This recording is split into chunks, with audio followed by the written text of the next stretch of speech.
¿Qué dice a todo esto el maestro Fausto Pretelín, internacionalista? Bienvenido, ¿Cómo Fausto. estás, Pepe? Qué Buenas gusto noches. saludarte. Al Buenas contrario, noches. un gusto saludarte. ¿Cómo estás viendo la situación en Chile? ¿Se va ahora al otro extremo del péndulo? Sí, se va al otro extremo. Yo creo que lo primero que habría que resaltar fue la civilidad.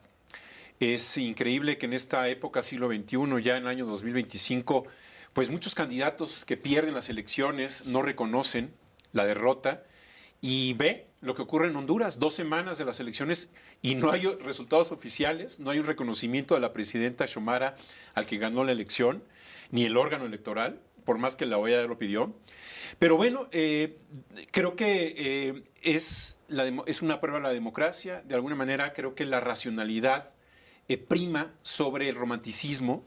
Creo que hablar de Augusto Pinochet, por supuesto, que es hablar de un mal momento, pésimo momento de Chile, por la violación de los derechos humanos, por el golpe militar, por lo que representó esa generación de golpistas en el gobierno del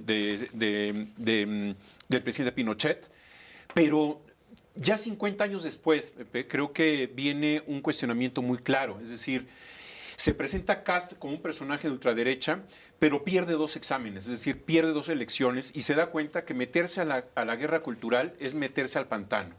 Decidió en esta ocasión dejar a un lado su visión retrógrada desde un punto de vista quizás social de los derechos ganados en Chile, de la democracia, derechos sociales, ¿no? Temas como el aborto, por ejemplo, para él es intocable y por lo tanto se tiene que revertir esta decisión.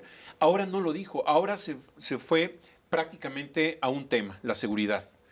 Lo que pasó en Siria, la guerra civil, en el año 2013-2012, provocó una enorme salida de sirios, un país de 22 millones salió la mitad prácticamente o se movió dentro del país, muchos de ellos llegaron a Europa y generó precisamente una inquietud entre los europeos, fortaleciendo a los grupos ultraderecha en contra de la migración.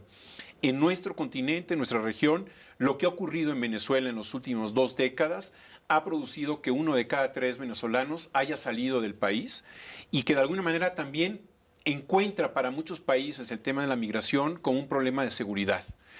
Esto lo vino diciendo Bukele en El Salvador desde hace mucho tiempo, lo vino a confirmar el presidente Donald Trump en las elecciones pasadas y lo que está ocurriendo en este año, lo mismo en las elecciones intermedias en Argentina, como en las elecciones en Perú, las elecciones en Bolivia, las elecciones en Honduras, que gana una persona de derecha, es que la gran mayoría de los ciudadanos latinoamericanos tiene miedo a la inseguridad y quiere que lo protejan y tiene de alguna manera cuestionamientos alrededor de la economía. Chile el año pasado creció 1% su economía, este año no va a crecer más. Eso es un elemento que de alguna manera también racionalizó la campaña electoral, desromantizó, ¿no?, el discurso de Boric, y Boric se topó con un plebiscito que él organizó para tratar de hacer una nueva constitución. Y ahí cayó. Y ahí cayó. Creo que ¿Ese fue su error político? Ese fue un error de cálculo, un error político, porque no entendió que de alguna manera los chilenos que vieron la crisis en el 2019, la crisis en donde revientan varias estaciones de metro, a Piñera les estalla esa bomba, a partir de ahí a Piñera sale, bueno, y después ya se accidentó y murió en un helicóptero.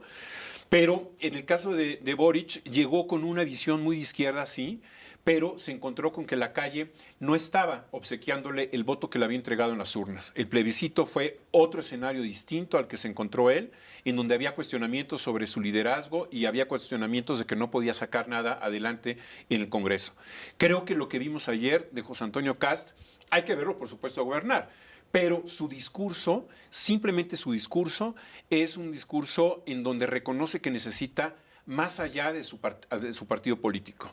Puso un ejemplo muy claro. Dijo, hace muchos años, una de mis hijas me preguntó si toda la derecha gobernara en el mundo sería mejor, y su respuesta fue no, porque hay miembros de la izquierda como la derecha que son corruptos, que roban y que de alguna manera dañan el programa que despertó ilusión en algún momento dado. Entonces, creo que habrá que esperar porque los chilenos lo van a llamar a cuentas, es decir, no puede llevar a cabo un programa pinochetista al 100%, desde el punto de vista de lo social, me parece que entraría a un pantano en donde ya no saldría de él, y creo que eso es a lo que le apostó en la campaña electoral, y le apostó a la economía y la seguridad, que es la misma agenda de Donald Trump.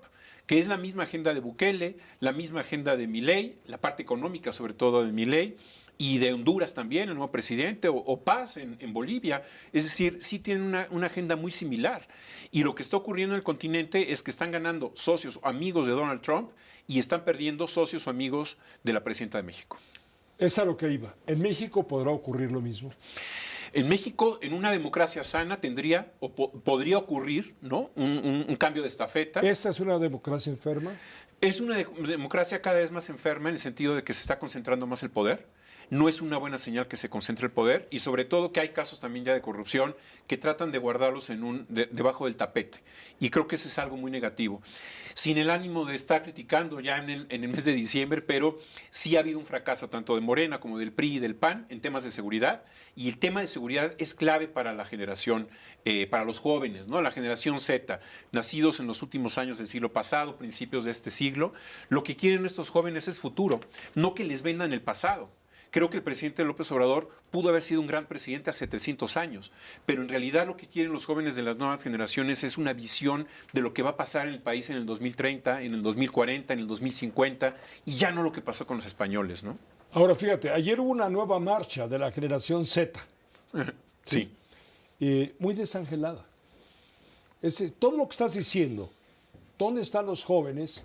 ¿Dónde está el entusiasmo? ¿Dónde está el ánimo? ¿Qué falta? ¿Un liderazgo visible? Sí. ¿Alguien que los conduzca por la vereda de los derechos humanos, de los derechos políticos y sociales? Porque pues, hubo bloqueos en las principales vialidades para que pasaran, fue muy pacífica, no hubo bloque negro, no hubo mentadas, el Zócalo no estuvo amurallado, todo muy tranquilo, pero eso no es la oposición, eso no es otra cosa que la realidad que están viviendo estos jóvenes, donde no vemos que haya mucho jalón a su idea. Sí falta un liderazgo, por supuesto. Creo que esa ha sido la ventaja para Morena, que los partidos de la oposición carecen de liderazgos. Desde el 2018 quedaron bajo los escombros y en realidad no se preocuparon para formar, primero, un líder que reconozca lo que es la realidad y ya no de alguna manera estar con los trucos del pasado y regresando hacia atrás, ¿no? Creo que eso es algo muy, muy claro. Liderazgo para hacer estos movimientos, estas movilizaciones sí se requieren y eso de alguna manera pues es una llamada de atención para la oposición en nuestro país porque Morena va de pechito, va de alguna manera solita, pero insisto, creo que sí se requiere que haya un respeto a las instituciones, un respeto a que no se debe de concentrar el poder por concentrarlo, ¿no? Lo que puede venir el año próximo con la reforma electoral, pues también son nubarrones que no llaman a la esperanza, sino que llaman a los cuestionamientos, a la posibilidad de que el campo y la carretera para la oposición se vaya estrechando cada vez más. Eso sería de alguna manera una muy mala noticia. Yo creo que lo importante, como sucedió en Chile, es competir y el liderazgo que pensaron que iba a tener Boric, pues estrelló. Creo que Camila Vallejo tenía más liderazgo, que era su vocera.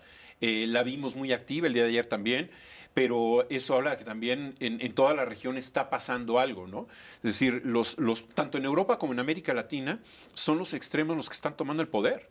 Y eso sí tendría que llamar a recapacitar lo que está sucediendo. Vemos a un Donald Trump con un programa de seguridad, una estrategia de seguridad muy tenebrosa, ¿no? Es decir, es una estrategia que va a regresar al viejo tiempo de la doctrina Monroe, que solamente va a haber, en términos diplomáticos, aliados y enemigos. Blanco y negro, sí. Blanco y negro. Ya dijo, ¿no? Felicitó hoy a Kast, que parece un personaje inteligente, dijo, es amigo de Milei, es amigo de Bukele.